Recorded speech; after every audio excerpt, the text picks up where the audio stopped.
흔히들 이렇게 생각하죠. 연마제 블라스팅을 할 때 입자가 크면 클수록 더 강력한 거 아닌가 하고요. 그런데 물리적인 효율성만 따져보면 사실 정반대의 결과가 나타나거든요.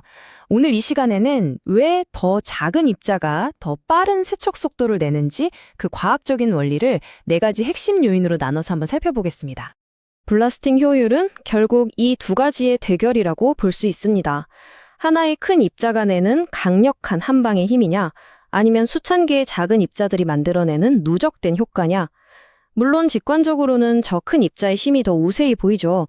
하지만 실제 작업 속도를 결정하는 건 우리가 생각하는 것과는 좀 다른 물리 법칙입니다. 자, 그렇다면 과연 어느 쪽이 표면을 더 빠르게 처리할까요? 그리고 그 이유는 뭘까요? 이 질문에 대한 답을 찾기 위해서 효율성을 결정짓는 네 가지 핵심 요소를 지금부터 순서대로 분석해 보겠습니다. 네, 그 첫 번째 핵심 요인은 바로 타격 빈도입니다. 이게 무슨 말이냐면요. 한 방 한 방의 파워가 중요한 게 아니라는 겁니다. 정해진 시간 안에 얼마나 많이 때리느냐, 바로 이 횟수가 효율성을 결정한다는 거죠. 원리는 아주 간단해요. 질량은 같으니까요. 자, 똑같은 무게의 연마제가 있다고 쳐보죠. 이 입자 크기를 작게 쪼개면 어떻게 될까요? 당연히 입자의 총 개수는 정말 어마어마하게 기하급수적으로 늘어납니다. 바로 이게 효율성 차이를 만들어내는 가장 근본적인 출발점이에요. 그래서 이 타격 빈도라는 게 뭐냐면 말 그대로 1초면 1초 이렇게 정해진 시간 동안 표면에 부딪히는 입자의 총 개수를 말하는 겁니다. 그러니까 입자 수가 많아지면 타격 빈도는 당연히 높아지겠죠? 그리고 이게 곧바로 세척 속도에 직접적인 영향을 주는 거고요. 타격 빈도가 높을 때 어떤 효과가 나타나는지 한번 보세요. 초당 때리는 횟수가 훨씬 많아지죠? 그러면서 표면에 충돌 자국이 아주 촘촘하게 생깁니다. 이렇게 계속해서 스트레스를 주니까 오염물이 더 빠르고 효과적으로 파괴되고 떨어져 나가는 겁니다.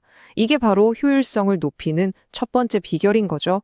자, 그럼 이제 두 번째 요인, 전체 면적 피복으로 넘어가 보겠습니다. 그냥 많이 때리는 것만으로는 부족하다는 거예요. 그 타격들이 얼마나 빨리 표면 전체를 빠짐없이 덮어버리느냐, 이게 실제 작업 시간을 좌우합니다. 여기에서 핵심은 이겁니다. 진짜 효율성은요, 표면 전체가 얼마나 빨리 처리되느냐, 바로 그 속도에 달려 있습니다. 뭐 여기저기 부분만 처리되는 건 의미가 없잖아요. 여기 그림을 보시면 바로 이해가 되실 겁니다. 왼쪽에 큰 입자들을 보세요. 쿵, 쿵. 이렇게 듬성듬성 충돌하니까 그 사이사이에 아직 처리 안 된 빈 공간이 엄청 많죠. 그런데 오른쪽의 작은 입자들은 어때요? 아주 촘촘하게 마치 담요처럼 표면을 덮어버리죠. 이러니 전체 면적을 처리하는 속도가 비교가 안 되는 겁니다. 이걸 조금 기술적으로 표현하면 이렇습니다. 단위 면적당 충돌 밀도는 입자 지름의 제곱에 반비례해서 증가한다. 말이 좀 어렵죠? 쉽게 말해서 입자 크기가 각 절반으로 줄면 충돌 밀도는 4배로 뻥튀기 된다는 뜻입니다. 엄청나죠? 이게 바로 작은 입자가 표면을 압도적으로 빠르게 덮어버리는 수학적인 이유입니다. 자, 세 번째 요인으로 가볼까요? 바로 입자 속도입니다. 입자 크기가 가속에 어떤 영향을 주는지, 그리고 그게 어떻게 에너지 전달 효율하고 관련이 있는지 한번 살펴보겠습니다.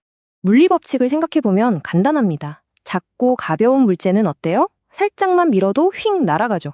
관성이 작아서 그래요.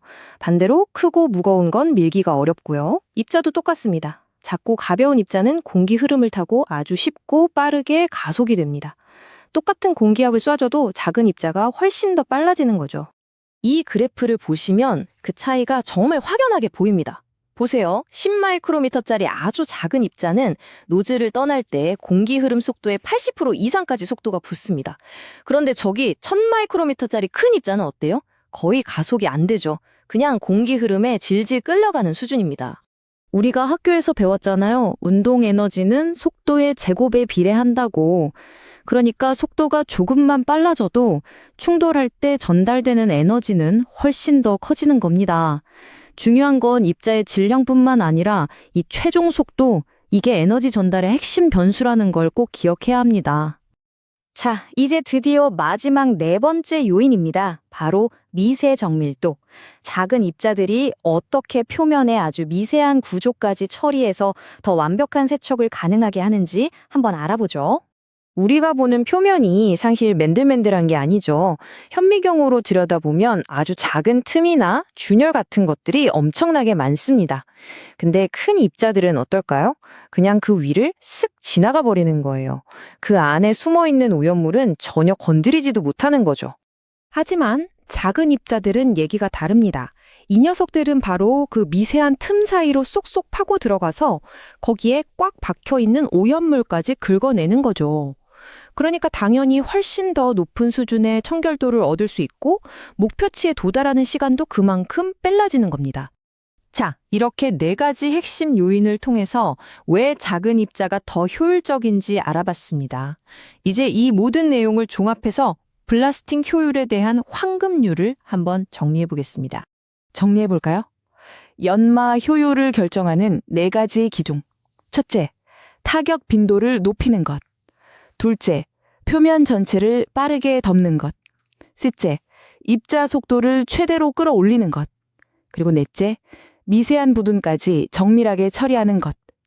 이 네 가지 모든 면에서 작은 입자가 물리적으로 훨씬 유리하다는 거죠. 이건 그냥 이론이 아닙니다. 실제 데이터를 봐도 그래요. 보통 입자 지름이 1.0mm를 넘어가기 시작하면요. 세척 시간이 갑자기 확 늘어나고 공정 효율은 뚝 떨어지는 현상이 나타납니다. 그래서 블라스팅 효율의 황금률은 바로 이것입니다. 꼭 기억하세요. 가장 효율적인 연마제는 내가 하려는 작업을 해낼 수 있는 것들 중에서 가장 작은 입자다. 이게 바로 오늘 이야기의 핵심 결론입니다.